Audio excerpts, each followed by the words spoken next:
yourself, is it time that is the root of fear?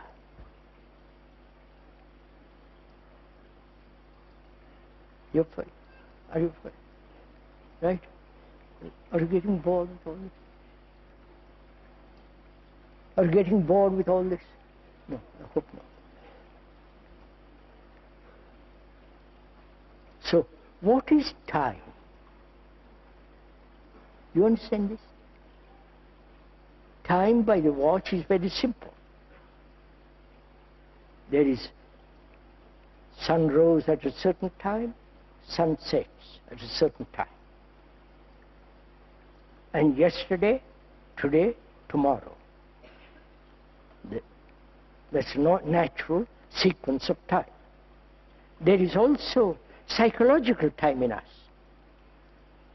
That is, the incident which happened last week, which has given pleasure, or which has awakened a sense of fear, and the remembrance of that,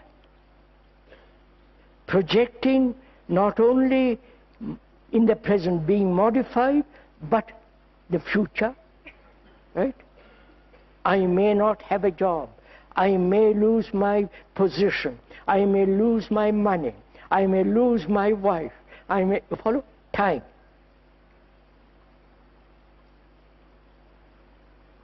So, is fear part of time? Right? It looks like it. Right? And what is psychological time? There is time by the clock, obviously. If one has to catch a train, it's fixed, there's time. To go from here to there requires time, and so on.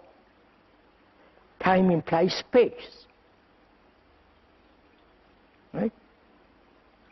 Not only physical time which needs space, there is also psychological time which needs space. Yesterday, last week, modified today, tomorrow. There is space and time, right? Right? That's simple. So, is fear the movement of time? And is not the movement of time psychologically the movement of thought? You following with me? Please, this is very good education for each one of us.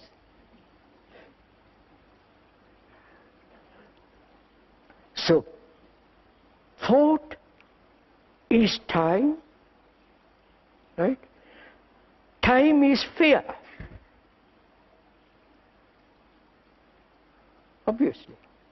I've had pain sitting with a dentist,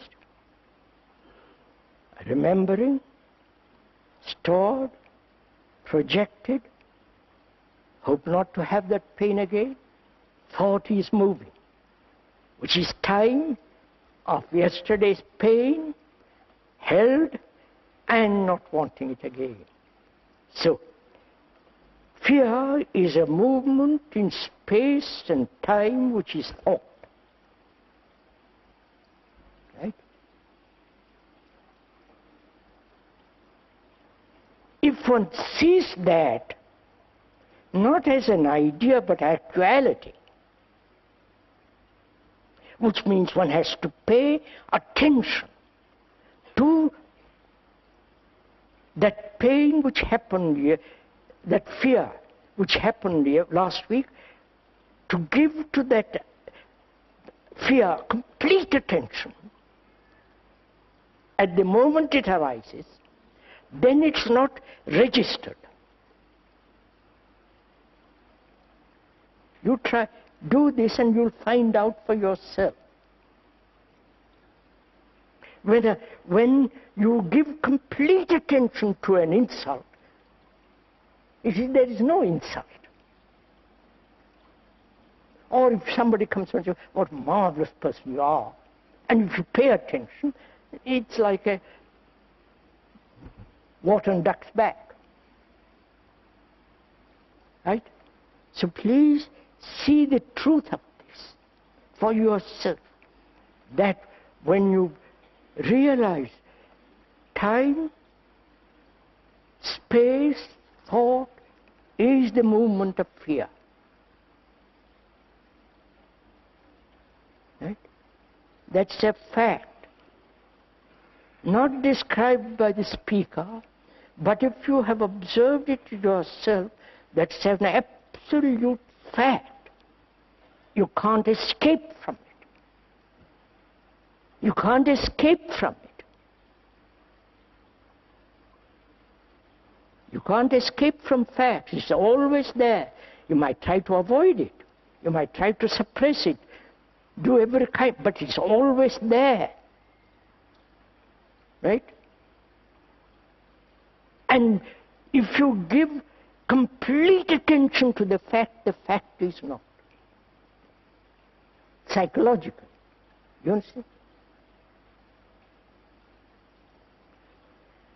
So, the content of our consciousness is the movement of thought, time and space. Whether that space is very limited or wide, extensive, it is still a movement of time, space, thought. As we pointed out, together, pleasure. Right?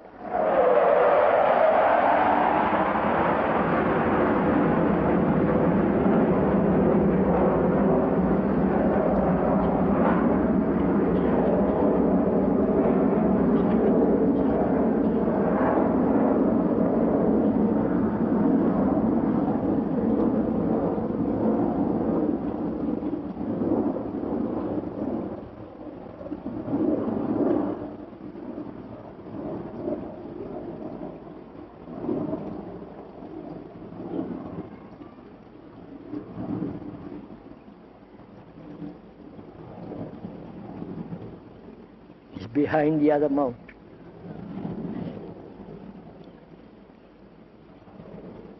I hope you have observed something.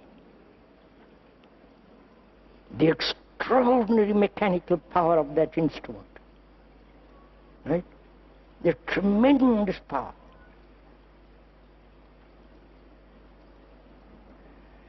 And thought has created it.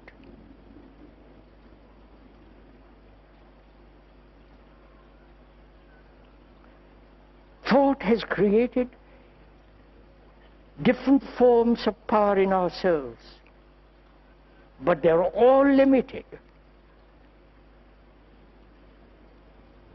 And when there is freedom from this limitation, there is an astonishing sense of power, not mechanical power,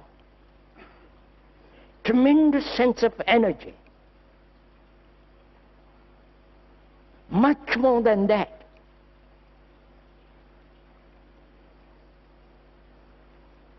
It has nothing to do with thought.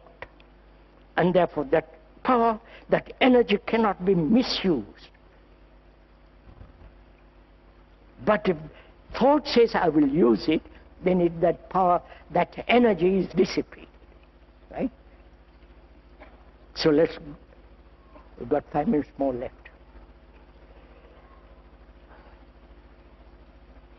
Must also talk over together the other factor which exists in our consciousness, which is sorrow, grief, pain, and the wound,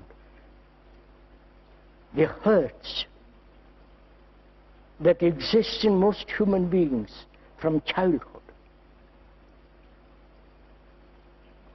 The hurt, from that hurt, psychological hurt, the pain of it,